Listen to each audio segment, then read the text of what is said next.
we're just yarning about Akoka things. And then I said, what do you do? He said, oh, okay, he makes games for kids and storybooks for them to learn Yoruba, Asha games. So I saw his roll-up stand. We started talking. Every time I spent like almost like 30 minutes with him.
To collaborate stuff for us for free while I gain, and then we move on. Or when we say let's partner, someone is thinking you want to get the highest, me I will get lowest. No, we cannot partner. We don't do partnerships in Akwa Ibom.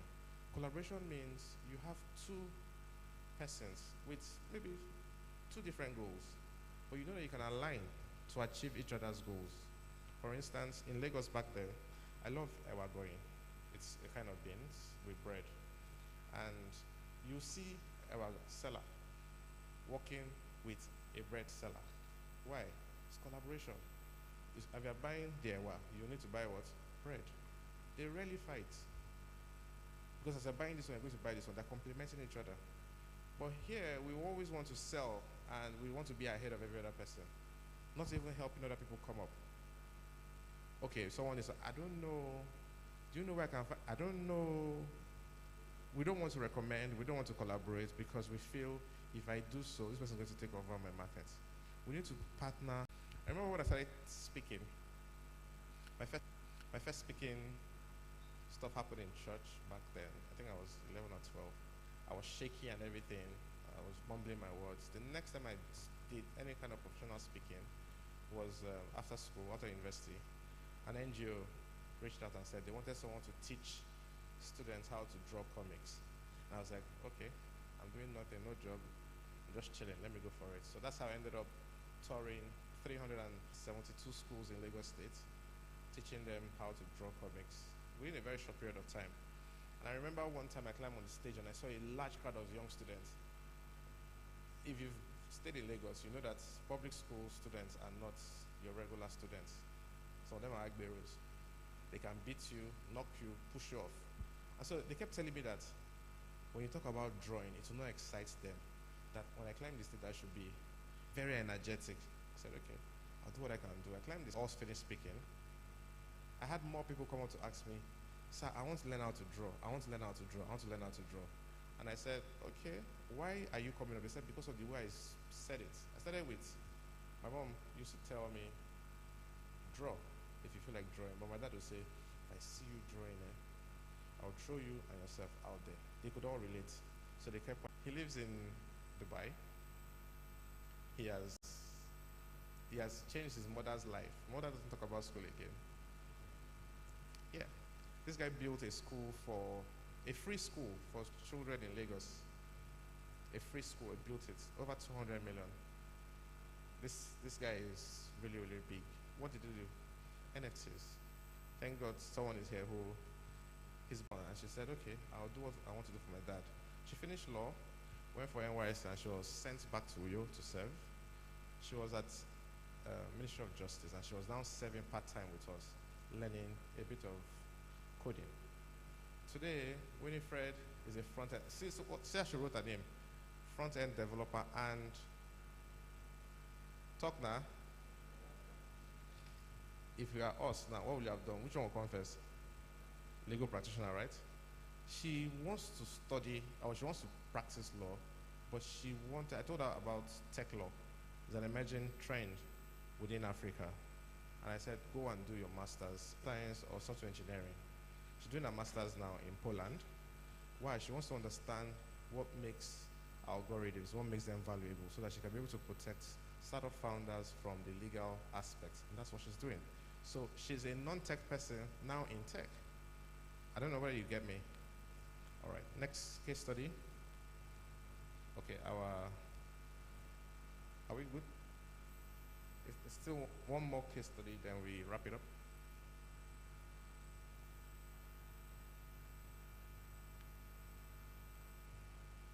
Okay, there's no network. I think it's network. Okay, the next case study is myself. So before it comes up, why am I bringing up myself as a case study? I have over 13 skills. In fact, sometimes there's nothing I see that I'm interested in that I don't want to learn. So in school, myself and say, focus on your focus.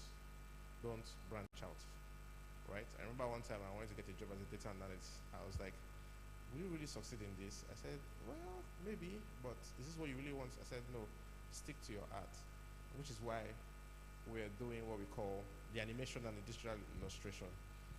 5 years ago, I had an idea to teach young kids digital tools, but I found out that one way is that we keep talking, this is a computer, this is this is that, this is that. So I wanted a fun way. I grew up reading comics. How many of you grew up reading comics? Cartoons, which is your favorite cartoon? Tom and Jerry? SpongeBob? Okay, sorry. You guys are Gen Z and millennials, so we did Tom and Jerry a whole lot. And that's like for us the basic of SpongeBob, nice one. But you see, you enjoyed it. Why? You were seeing, you were hearing, you were feeling. And that's why we're going into that, to help people learn easily. And so, please move on. I created what we call the Digital Adventures of Toyo and Boro.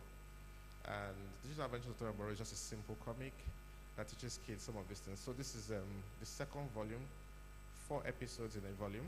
You can read it online for free on www.therootop.com/Toyo and Boro. Then last year we started the animated version to be out by next week. The first episode will be out by next week. And most of the guys who voiced it are guys within the ecosystem. That was our first time voice acting. So if you're interested, you have a lovely voice, go and research of what they call voice acting. There's a whole lot of demand for that. I've gotten lots of people ask me, can you give me voice actors? So go and research on that. And even the Grammys has a section now called voice acting. It's a new, they started it last year, so you can actually win a Grammy for voice acting. All right, so now I have to talk about the Rootup. The Rootup started, okay, by May will be 11 years, and it's a platform for young people to find themselves. So he said we're a tech hub. We see ourselves more as a creative tech hub, and we've trained over 70,000 people within Nigeria and outside.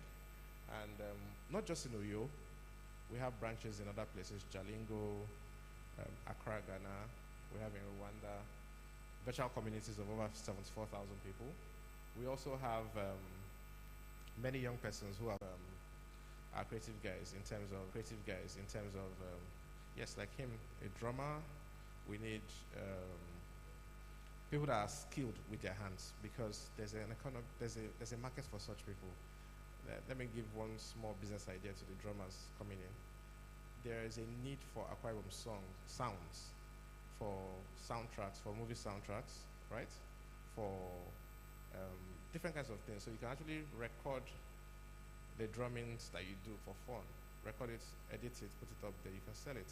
It'll be $10. That's the digital products you can create. I've been looking for Aquarium sounds whatsoever.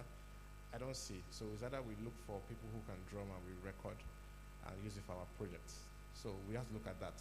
I think okay, the video wants to play the animated stuff. This is why I want to look out for your questions. I hope I'm not late. What's the time? 12:03, I'm late. Let's do like this. Let me run off to the radio. When I come back, I'll take your questions. Is that good? Is that okay? Thank you so much.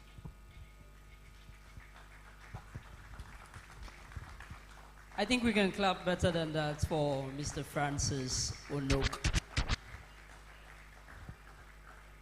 I said earlier when he started that that's a man that has built experience, and that experience is very, very important for each and every one of us. Please, ladies and gentlemen, once again, can we put our hands together for Mr. Francis Onok? That was very, very beautiful, very amazing. So while Mr. Francis was up, he kept repeating the acronym NFTs, NFTs, NFTs. So I'll just quickly ask, do we know the meaning of NFT, what it stands for? Do we all know the meaning of NFT? We don't want to answer. Do we know the meaning of NFT? Okay, I just needed to be sure that we are all following and nobody's missing out on what we are doing here.